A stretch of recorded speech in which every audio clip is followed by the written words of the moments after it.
Blackstone Audio presents The Last Fighter Pilot, the true story of the final combat mission of World War II, by Don Brown, with Captain Jerry Yellin. This book is read by Robertson Dean.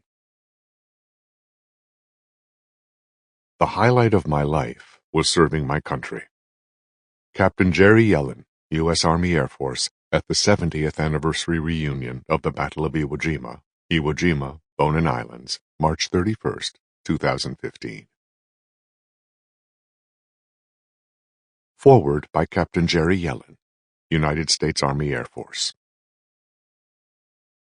On March 7, 1945, 72 years from the very day that I write these words, I sat in the cockpit of a P-51D Mustang fighter plane, flying at 10,000 feet above the western Pacific, cutting a northerly course through the sunny afternoon sky toward the red-hot island of Iwo Jima, where 67,000 American Marines were still locked in battle with thousands of Japanese troops.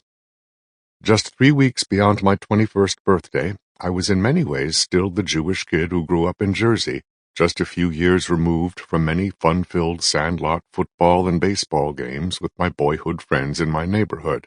I was also the same Jewish kid who had later experienced my first taste of an unfathomable prejudice sweeping the world called anti-Semitism from some of those same friends, a bitter pill that I did not understand.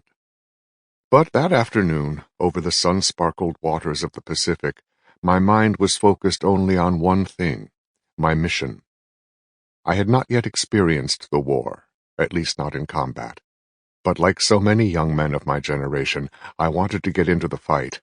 I wanted to repay the Japanese for what they had done to our Navy at Pearl Harbor. Now, it was my turn.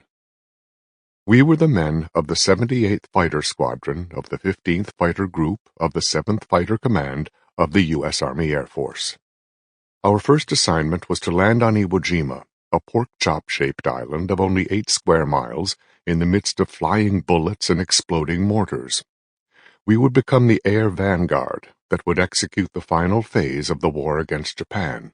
Our first role was to help the Marines on the island by flying close air support combat missions against 21,000 Japanese troops who still occupied 2/3 of the island.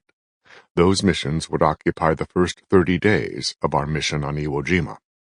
Next, once the Japanese were finally defeated on Iwo Jima, our mission would be to provide fighter cover for the B-29s on long-range bombing runs from the Mariana Islands to Japan, and we would also strike and attack Japanese targets in the air and on the ground. As my fighter... Sample complete. Ready to continue?